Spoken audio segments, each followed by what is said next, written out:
What?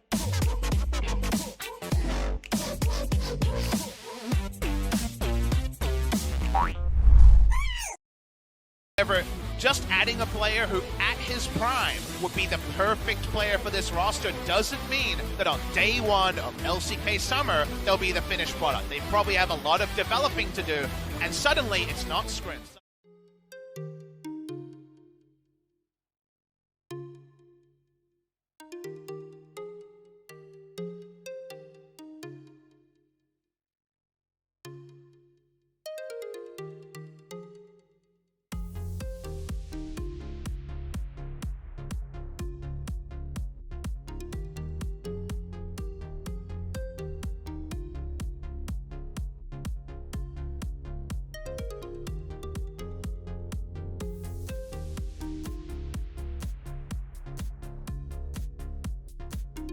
Got the Calista, they got the setup. Can Jin Air respond, or do Jin Air want to respond? Yeah, first roam from BDD, but also bringing Kingen down here as they start the fight. The kickback there is onto Kellen. Heal comes out, he flashes as Pray. He's on his own, but meanwhile in the backline, Grace, great shove. He's going to burn down, but not down far enough. And the Mountain Drake will be all KT will be able to get. Adorable fight though, and very lucky that Jin Air managed. Very much doesn't need too many explanations. Speaking of base checks. Oh, he's going to be able to pull him back over the wall there as well. Q is going to land. Umpty gets himself all the way in. The flash comes down. That's the death from below. And Kingen gives Umpty all of that free money. Try and head back. I'm not sure whether he's actually going to be able to make it out here though as Grace. He finds him. He was on vision. He gets ignited immediately, and that's not going to be enough to get himself out of there. Grace, instead of exactly like you say, a good position is a worrying sign as BDD moves out of the way. The second shot of the ultimate is not going to be enough there as the dredge line lands for Snowflower. No further ways in. True shot barrage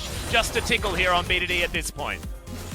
Definitely watching further action though. Yep, very early flash there as Umpty's taken so many turret shots, eventually gets himself slightly out of range as Kingen's going to try and get his way out of there.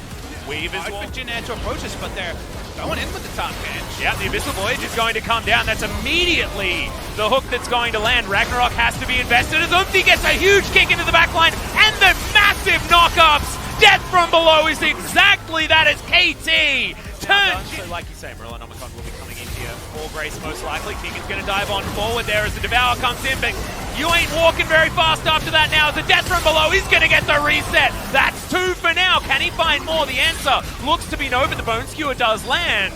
These what a kit. And also that scenario. TP into the minion wave here. Jin Air caught. Yep, and Snowflower does have to go gold, and BDD dives into the backline, gets the shroud down as Malrong's going to go gold as well, but BDD, he's found Grace on the back end. He's out of the fight. Malrong now finds himself 1v4, and Snowflower even survives. The back is going to come in. Jin Air can't do anything, and Baron will go to KT. Perfect play from KT in both scenarios. Desperate TP coming in. Ezreal ult to spot. Can Jin Air do anything? Yep, True Shot Barrage is going to come down, but Pray, he's got that E, but there is a smite from Umpty. This will be going to KT as Pray's trying to turn this one around. He's very, very low though, as Root does do some damage. The Baron does go to KT, but can Jin Air tidy up? The answer is most likely no, but Pray goes into the stopwatch. He dies eventually as Linderung has a lot of damage. Can KT finish him off? The answer is yes, because they're going gold at the clutchest times that you can. On support and AD carry is far from the most significant thing. Watch the replay. Snowflower, who we just mentioned, did nothing in spring. He basically didn't play, it felt like. Comes in, changes target onto the top catch. We talked about the interaction. Death from below goes straight through that newly buffed Grey health. And then I love the TP timing here, because Jin Air were damned if they did, and damned if they didn't.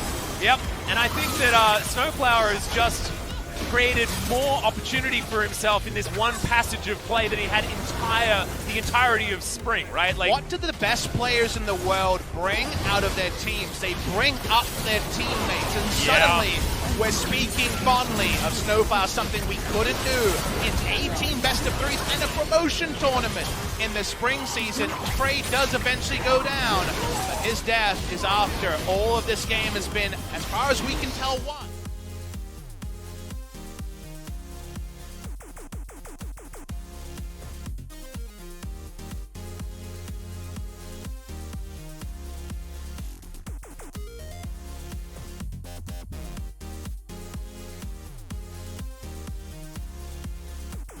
The that they just wouldn't be relevant, as Kingan's fast. Yeah, he's really, really fast. Tries to one combo Grace, isn't quite able to, but he's able to cause a lot of ruckus on the top slowness of the beginning of the game. Didn't play against KT. They just took what they wanted and continued the game on as we're looking for the flanks. Snowflower and Umpty make their way in. BDD's already there though, it's Root. He's able to get himself out of the way. Fate's Call comes in. Pray just hopping around the backside of the fight. Grace, he's going to be the first one to go down. Root gets flashed on by Pray of all people. And then KT are able to dive back over the wall there as well. Linderung wonders where everyone disappeared to. And I'm sorry, sir, they've all gone into the death chamber. And Linderung, you may be following them even if you make it under your Nexus turrets. Flanks for the memories, even if they weren't so great for you, Jin Air.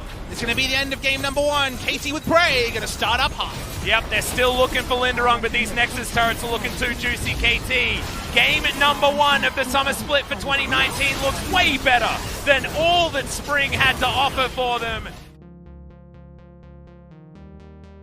This is not relegation KT, this is Pray's KT, and they're here to play. Awesome stuff from KT Rolster. It started off slow, but it heated up just like the summer in Seoul, South Korea.